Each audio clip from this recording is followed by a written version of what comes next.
Okay, we're going to look a little bit more at what our first derivative can tell us. Now, as we look over here on the right, this first part of the graph we would say is decreasing because we go down as we go to the right. But anywhere along here, if I would draw in small tangent lines, you would see no matter where I am along here, the slope is negative. So that means our derivative is negative. So if I switch over here, look at where I'm increasing, no matter what I do with my tangent lines, the slope of my tangent lines is always positive. So that means when I'm increasing, going up as I go to the right, my derivative is negative. In between, we're at a horizontal line, a constant. You're not going up, not going down. You know your slope is 0. So keep that in mind. Wherever your derivative is negative, your function is going down. Wherever your derivative is positive, your function is going up. So let's look down here. Why would that be helpful?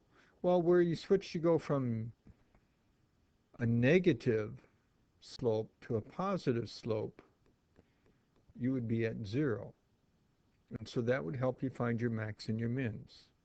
So here we have a parabola opening up. Remember, a parabola goes up forever, so it doesn't stop here. The graph goes up forever.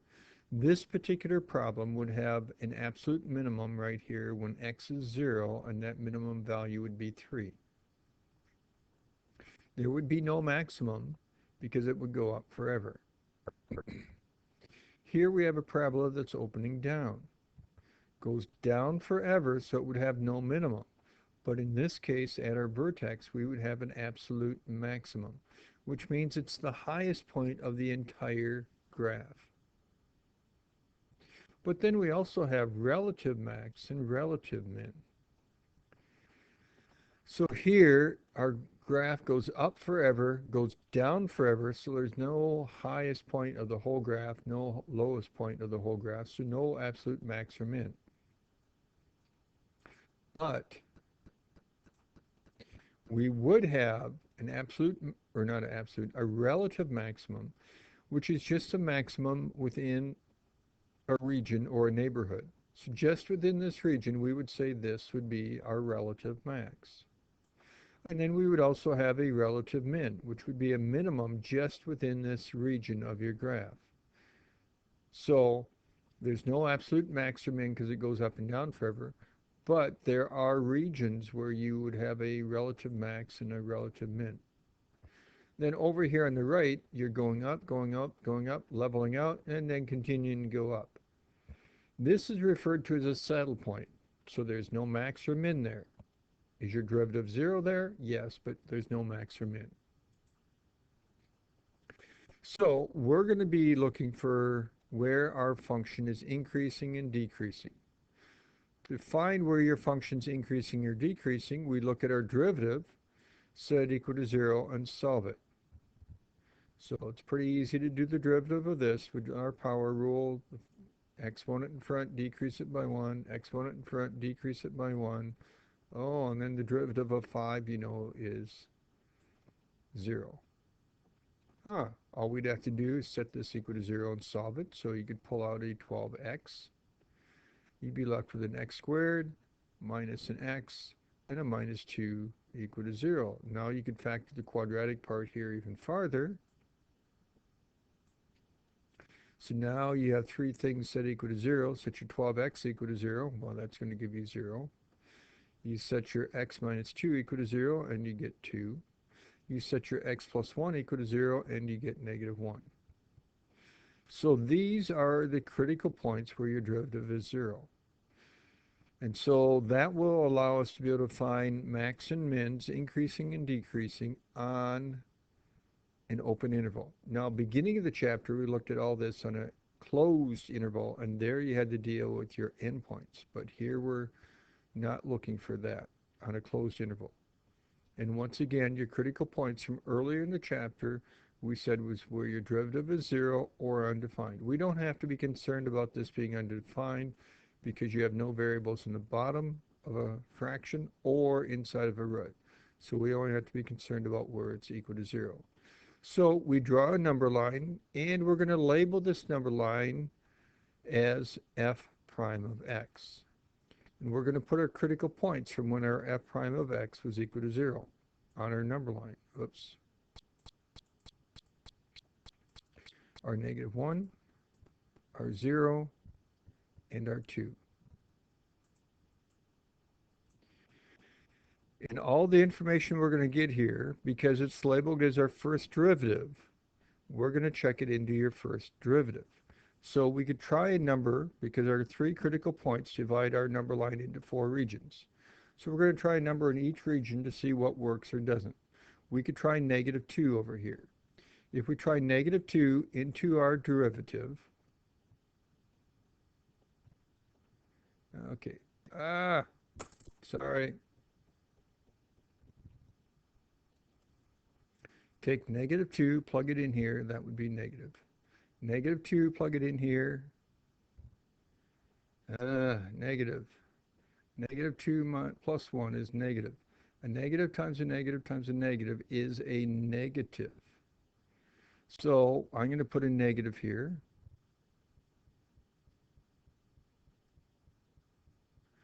And now, if my slope, my derivative is negative, that means I'm going down. So the top is dealing with my derivative. What's underneath is describing what's going on with my original function. So now I can try a number in between here, like -1/2. So if I tried like -1/2 into my derivative, because this right here tells me where to plug stuff, -1/2 times 12 is negative. -1/2 minus 2 is negative. -1/2 plus 1 is positive. Negative times a negative is positive, times another positive is positive. So I tried -1/2, and it was positive. Whenever your derivative is positive, that means your original function is going up as you go to the right. You can easily see that this is bottom of a valley then, so that means we would have a minimum at x being -1. Well, if I wanted to figure out my y value, if x is -1, can I just plug that -1 into my original function to find the y value? And so that's all you'd have to do is just take -1, plug it in here. That's where the y value comes from. Now we want to repeat that for these other 2 regions. So we'd want to go ahead and try a number in between 0 and 2. In between 0 and 2, like 1. 1 times 12 is positive. 1 minus 2 is negative. 1 plus 1 is positive. Positive times a negative is negative. Times another positive is negative. So our answer is negative, which means in between 0 and 2, our function would be going down. You can see right here at 0, it's at the top of a mountain. So we would have a relative max here. Looking over here, trying a number to the right of 2, like say 3,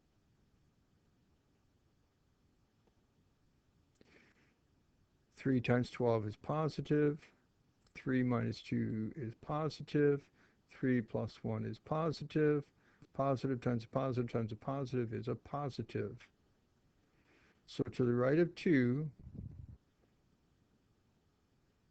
our derivative is positive. Our original function would be going up, which means at 2 we would have another minimum.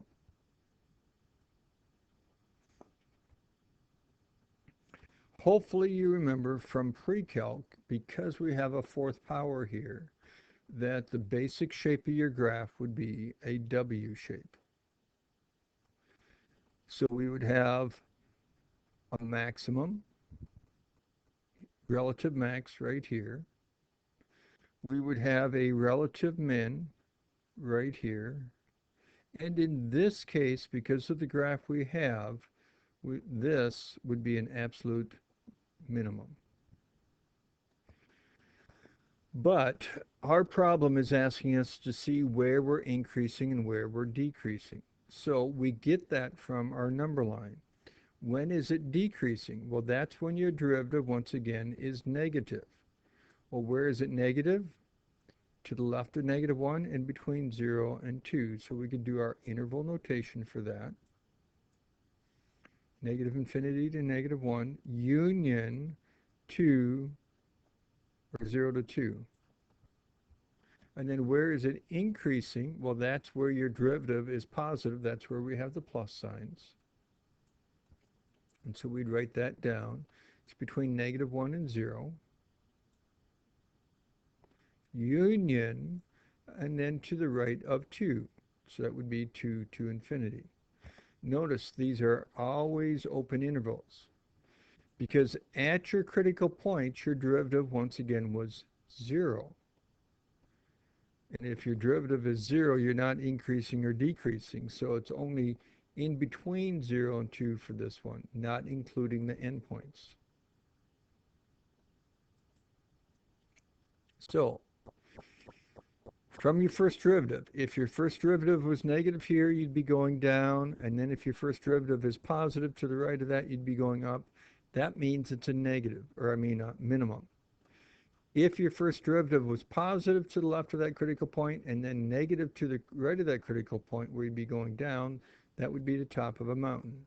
And so that would be a max. And that's what you saw before.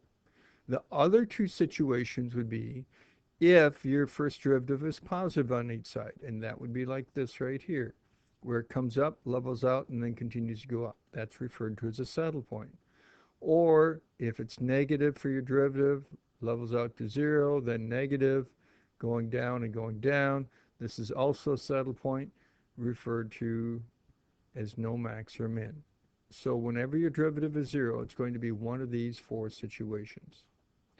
Normally it's one of the top two. Can it be one of the bottom two in a saddle point? Yes. That will occur at times.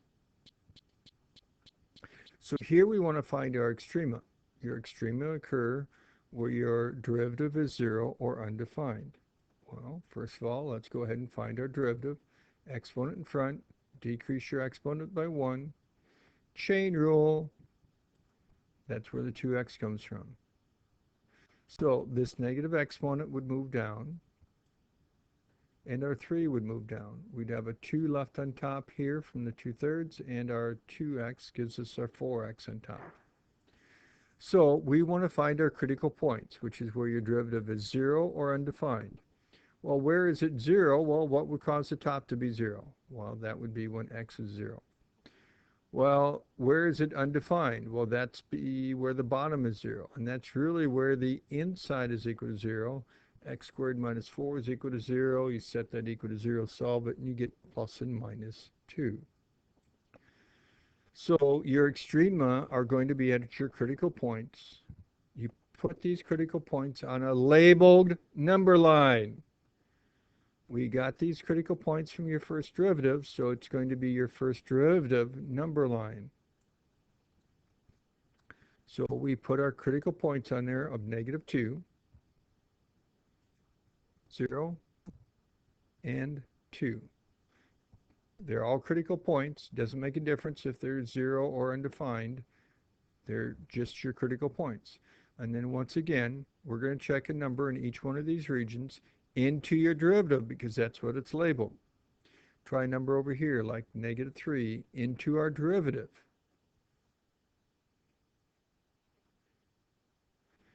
That would, 4 times -3 would be negative.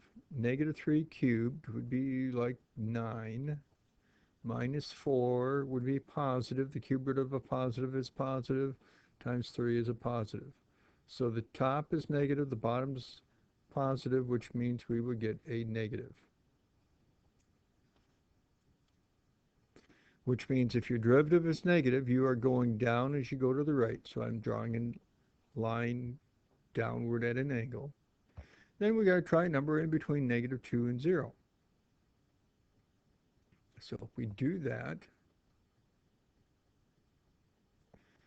like -1 is in between -2 and 0. 4 times -1 is still negative. -1 squared would be 1. minus 4 would be negative. Then you're doing the cube root of a negative, which you know is negative, times a positive would make the whole bottom negative. So here you'd have a negative on top over a negative on the bottom. So negative over a negative is a positive. So we tried a number in between and we got a positive. So that means your function would be going up as you go to the right. So now we'll go ahead and try a number in between the next couple.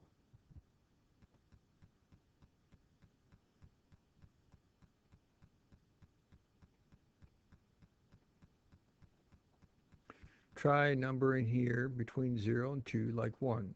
4 times 1, positive. 1 squared is positive, minus 4 is negative. And then you'd be taking the cube root of a negative, which you know is negative, times a positive 3, which is negative. A positive over a negative is a negative,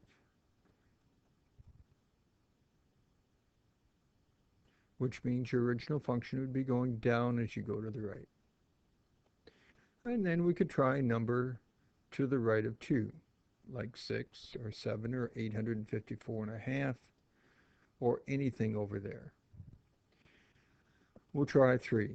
4 times 3 is positive. 3 squared is 9, minus 4 is positive 5. Cube root of a positive is positive, times a positive 3 is positive. Everything's positive, you get out a positive. So we tried a number over here, it's positive. So that means our original function is going up as we go to the right. So as we look here, we have bottom of a valley, so that's a minimum. Bottom of a valley here at 2, that's a minimum. But right here at 0, that's top of a mountain, that's a maximum. Well, how do I figure out these y values? Well, if my x is negative 2, can't I just take negative 2 and plug it into my original function to find the y value? Or if my x is 0, plug it into my original function to find the y value. Or if my x is 2, plug it into the original function to find the y value. So I got to be going down, up, down, up. Looking here at your graph, you're going down, then up, then down, then up. So our basic shape underneath here matches our original function. And it tells us our max and our mins. And we can see how that ties in with our graph over here. Now, side note, when is your function decreasing? Well, that's when your derivative is negative. To the left of negative 2, in between 0 and 2. When is your function increasing? Well, that's when your derivative is positive, and that you can see when you're between 0 and negative 2, and to the right of 2. Now, all these critical points, once again, come from looking at where your derivative is 0 or undefined. So just be aware of that.